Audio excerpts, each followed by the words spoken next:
Assalamualaikum warahmatullahi wabarakatuh. Perkenalkan, nama saya Sinta Damayanti dari Prodi Pendidikan Ekonomi dengan nomor NPM 009. Di sini saya mengampu pendidikan kewarganegaraan kelas C yang diampu oleh Bapak Bomans. Saya membuat video ini untuk melengkapi tugas 4 saya, yaitu membuat video mengenai wawasan Nusantara di pertemuan 13. Sebelumnya, wawasan Nusantara pasti sudah dibahas pada pertemuan 13. Namun, saya akan mendalami lebih jauh lagi, yaitu wawasan Nusantara. Pengertiannya yaitu ada bangsa, cita-cita nasional, dan tujuan nasional. Dalam Nusantara atau wawasan Nusantara, terdapat 3 faktor penentu, yaitu yang pertama bumi atau geografi, yang kedua manusia atau penduduk, dan yang ketiga yaitu lingkungan. Dengan memperhatikan 3 faktor tersebut, maka suatu bangsa penting untuk memiliki wawasan nasional atau wawasan Nusantara. Wawasan nasional merupakan cara pandang suatu bangsa, baik ke dalam maupun keluar, yang dipengaruhi oleh ideologi yang dianut, bentuk geografinya, sejarahnya, tentang kepentingan nasionalnya.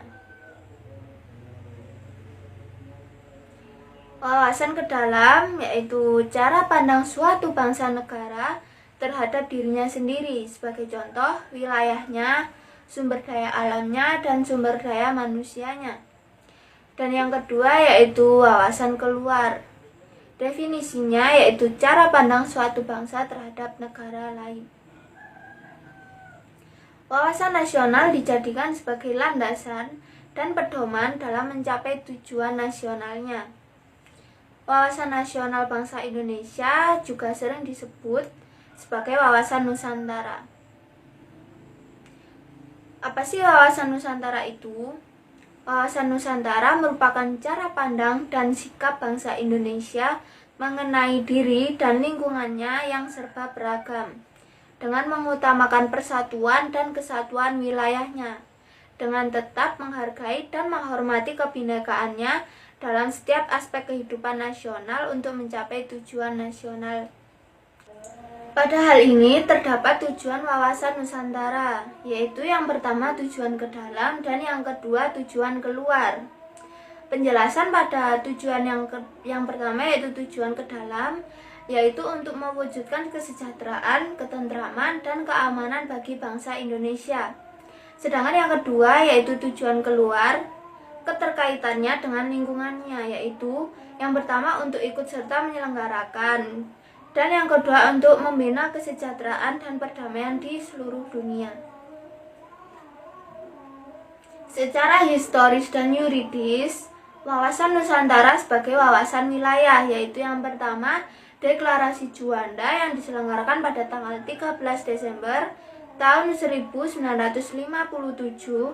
dan yang dikukuhkan dengan Undang-Undang Nomor 4 PRP tahun 1960.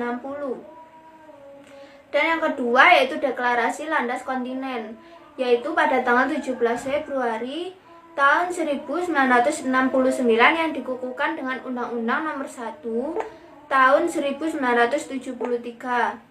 Dan yang ketiga yaitu Zona Ekonomi Eksklusif Indonesia atau ZEEI tanggal 21 Maret 1980 yang dikukuhkan dengan Undang-Undang Nomor 5 tahun 1983. Dalam TAP MPR tentang GBHN, wawasan Nusantara dirumuskan sebagai konsepsi yang pertama kesatuan politik, yang kedua kesatuan sosial budaya, dan yang ketiga kesatuan ekonomi, serta yang keempat yaitu kesatuan hankam.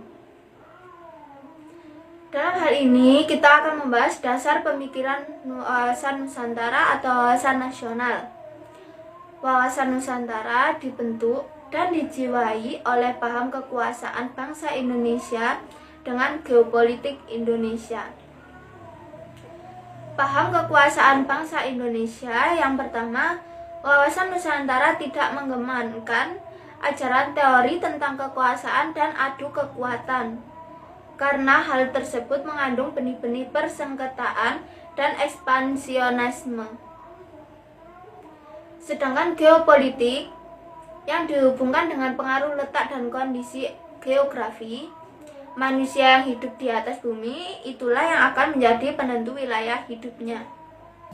Yang selanjutnya saya akan membahas tokoh-tokoh geopolitik dan ajarannya yang ada di Indonesia, yaitu yang pertama Friedrich Ratziel, yaitu pertumbuhan negara mirip dengan pertumbuhan organisme yang memerlukan ruang lingkup agar dapat tumbuh dengan subur. Dan yang kedua Rudolf Kleitgen, yaitu negara adalah suatu organisme. Sedangkan menurut geopolitik Indonesia merupakan kebijaksanaan dalam rangka mencapai tujuan nasional dengan memanfaatkan keuntungan letak dan kondisi geografi negara.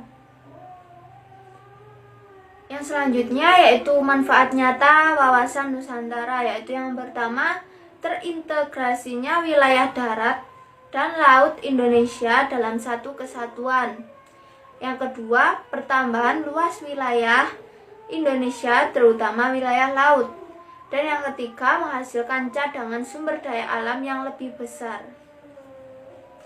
Yang selanjutnya saya akan membahas mengenai hakikat wawasan Nusantara. Yang pertama yaitu hakikat wawasan Nusantara ke dalam. Dalam hal ini lebih menampakkan sifat dan ciri sebagian kesatuan wilayah laut dengan pulau-pulau di dalamnya yang merupakan satu kesatuan utuh dan manunggal. Yang kedua yaitu keluar. Nusantara yang terletak di antara dua samudra dan dua benua berada pada posisi silang yang sangat strategis. Dan yang ketiga yaitu esensi wawasan Nusantara adalah cara memandang Indonesia yang majemuk, yaitu Bhinneka Tunggal Ika. Sekian penjelasan saya mengenai materi wawasan Nusantara atau wawasan nasional. Di sini saya hanya akan menjelaskannya. Jadi saya mohon maaf jika terjadi kesalahpahaman atau mungkin terjadi pengucapan kata. Saya mohon maaf. Wassalamualaikum warahmatullahi wabarakatuh.